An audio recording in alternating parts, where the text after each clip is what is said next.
Bien dans son job, avec Sagid Talentsoft, la solution intégrée de gestion des talents.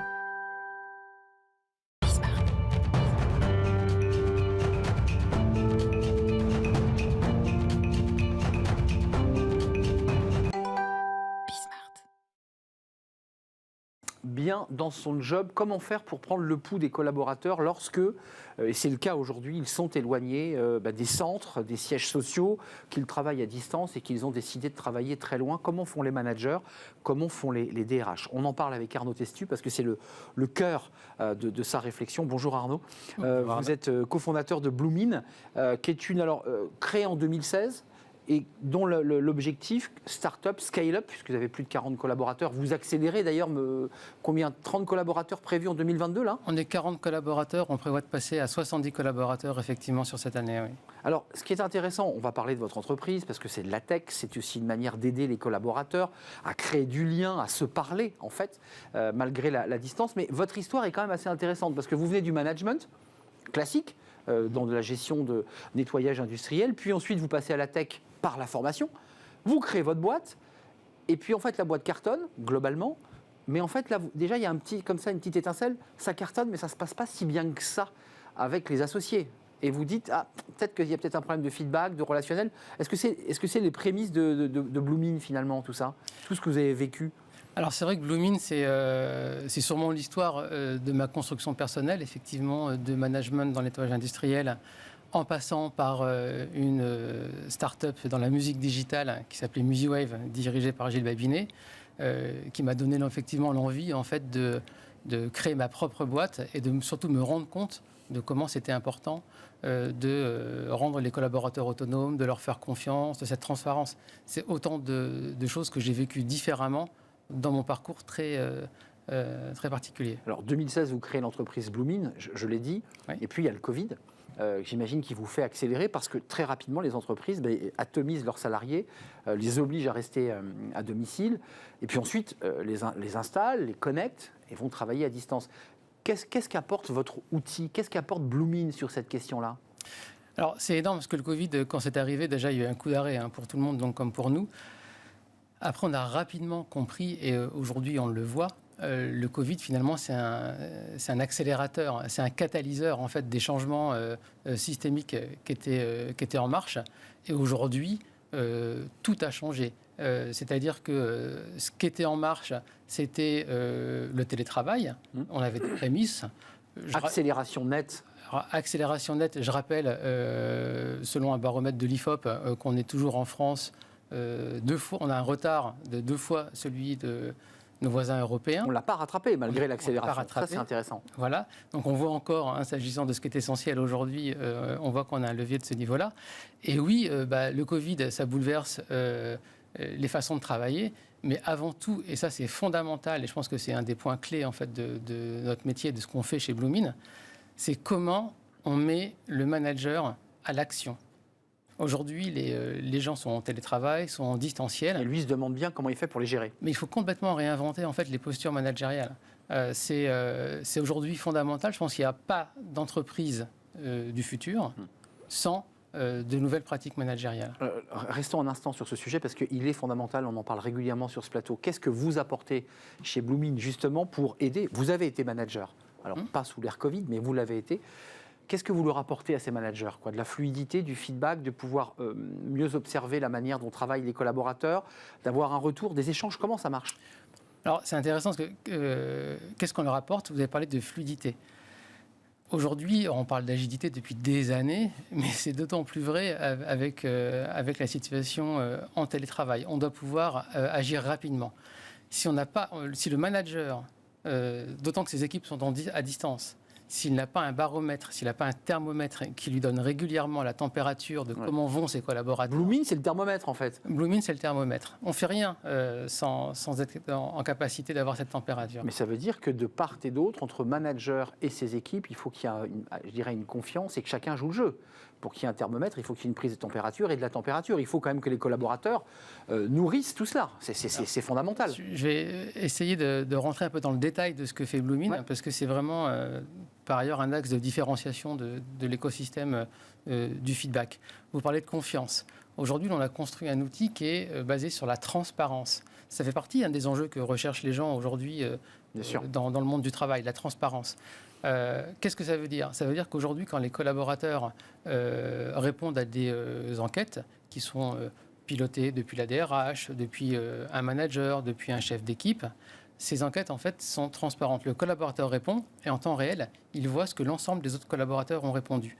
Donc ça, si vous voulez, c'est un peu le socle d'une démarche saine dans l'entreprise. Ça lui apporte quoi, excusez-moi, de savoir un peu l'environnement du questionnaire lorsqu'ils sont interrogés, qu'ils puissent voir chez le voisin ou dans les équipes?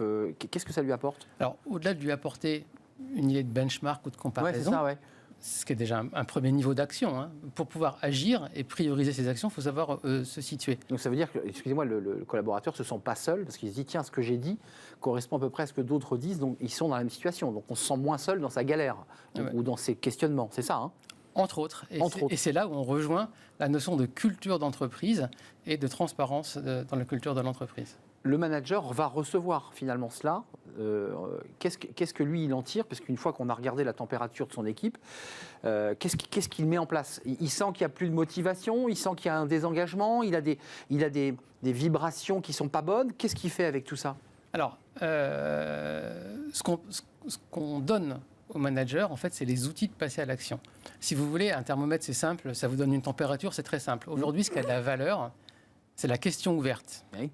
C'est le verbatim. Mais bien sûr. Et ça, quand vous êtes un manager, même d'une petite équipe de 20 collaborateurs, mais c'est impossible de pouvoir...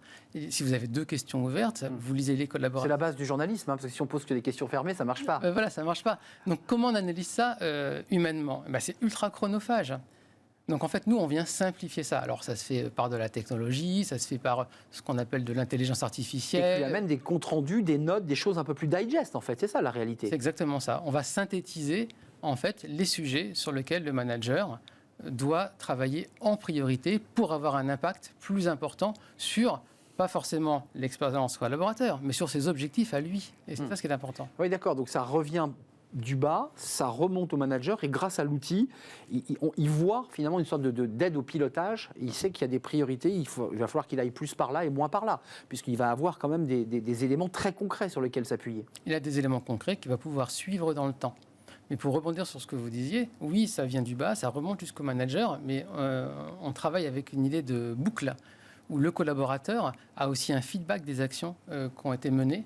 Et ça s'inscrit effectivement dans des bons taux de participation, dans le fait que l'outil soit utilisé. J'allais revenir, c'est que le vrai problème aujourd'hui, on l'entend beaucoup de certains collaborateurs, c'est que les RH les dotent ou les managers les dotent de plein d'outils, mais ils ne s'en servent pas parce qu'ils en ont trop. Donc il faut quand même que le collaborateur ait bien la conscience qu'il faut qu'il joue le jeu, parce qu'il y a beaucoup de collaborateurs qui finalement ne répondent pas. Donc finalement, ça affaiblit même la capacité au manager de choisir et de faire les bons choix. Il y a beaucoup d'éléments de réponse dans ce que vous venez de partager. Alors déjà, comment le collaborateur adhère à la démarche? Exactement. Elle est transparente, donc le collaborateur déjà adhère plus facilement. Il se trouve qu'on a un système d'enquête qui est un système qu'on appelle conversationnel. Donc c'est simple, c'est rapide, c'est ludique. Juste une petite parenthèse que je vais refermer, s'agissant de différents secteurs d'activité. Vous avez l'école blanc, vous avez l'école bleue. Si on repart 30 ans en arrière, ou un peu plus, quand j'étais manager dans le nettoyage industriel, c'est plus facile de répondre à une enquête quand on répond avec des smileys et qu'on est comme sur WhatsApp. Je referme cette parenthèse. Les bons taux de participation, c'est aussi toucher les collaborateurs où ils sont. Ils ont un email, ils n'ont pas d'email.